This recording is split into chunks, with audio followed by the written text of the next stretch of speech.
Have you ever noticed how certain objects make you feel a certain way? It's not just random, it's intentional, and it's called emotional design.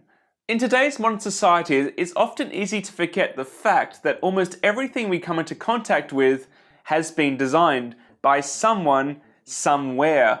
For many objects we interact with, pure function is what drives their appearance. You might have heard the phrase form follows function, but there's a more sophisticated psychological aspect to design that often goes unnoticed, at least by conscious thought: how it makes you feel.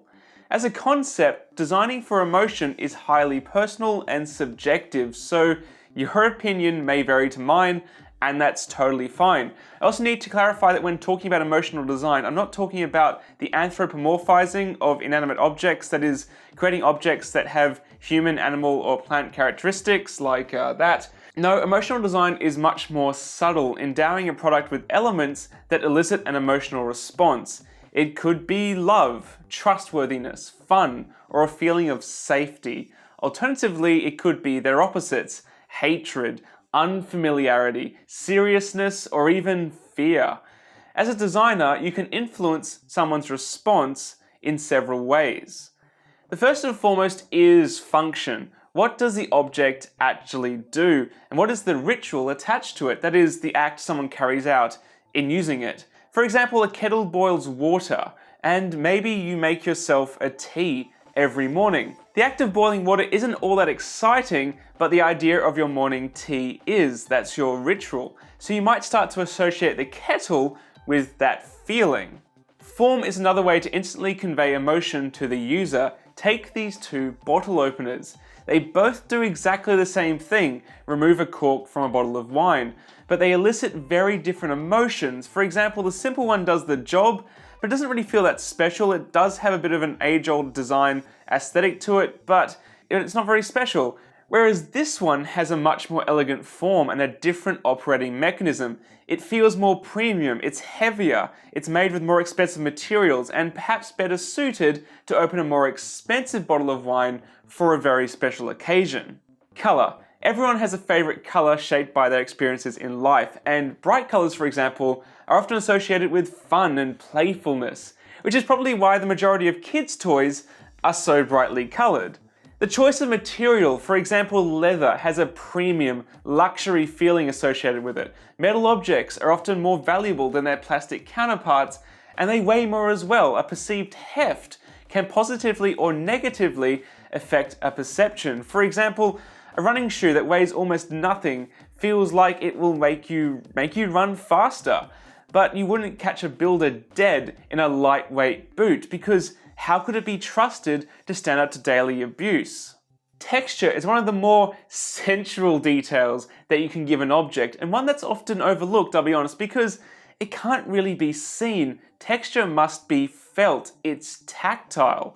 So many children and adults, no lies here, form incredible bonds with soft toys, despite them being essentially inanimate objects. And yes, it can be related back to their appearances of animals, but really, these objects make us feel happy, calm, and safe because they're soft and warm and made from fabric, which has a lovely tactile feel to it.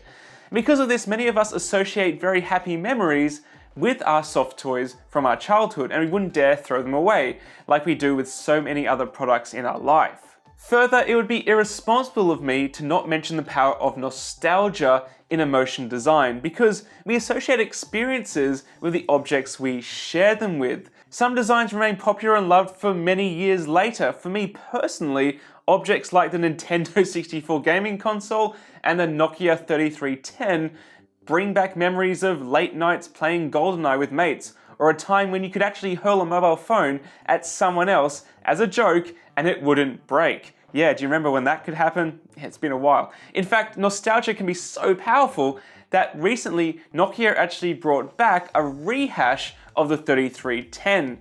It even has Snake, just like the original.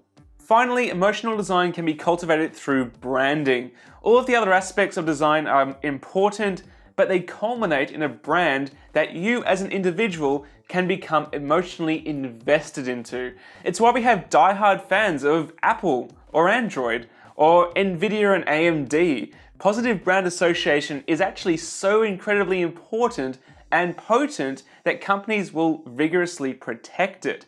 Design patents are a very real and protectable thing, which cover aspects from stuff like the shape of a drink bottle all the way to the styling of supercars. Something I find fascinating about design is that it's ever changing. Back when the first plastic was invented, Bakelite, some 110 years ago, it was a brand new futuristic material. Bakelite radios took advantage of its ability to be colored and molded to create emotionally charged objects that at one stage were the center of entertainment in households across the globe. Today, however, plastic objects generally feel cheap and lower quality to us than their metal or wooden counterparts, largely because they have indeed become associated with cheap, poor quality objects. Similarly, my Galant VR4 turns 20 this year. However, back in 1998 when it was made, it was at the forefront of automotive design for Mitsubishi, with their rally technology filtering down into a production vehicle such as active yaw control and a Tiptronic automatic transmission. Carbon fiber in the 90s was very new and incredibly expensive, and the look alone was very futuristic. Obviously, it didn't make financial sense to put real carbon fiber into the Galant, so Mitsubishi designers opted to put a carbon fiber-esque print onto the dash instead. It's a pretty tacky move by today's standards, but it made total sense back then to set the tone of the vehicle.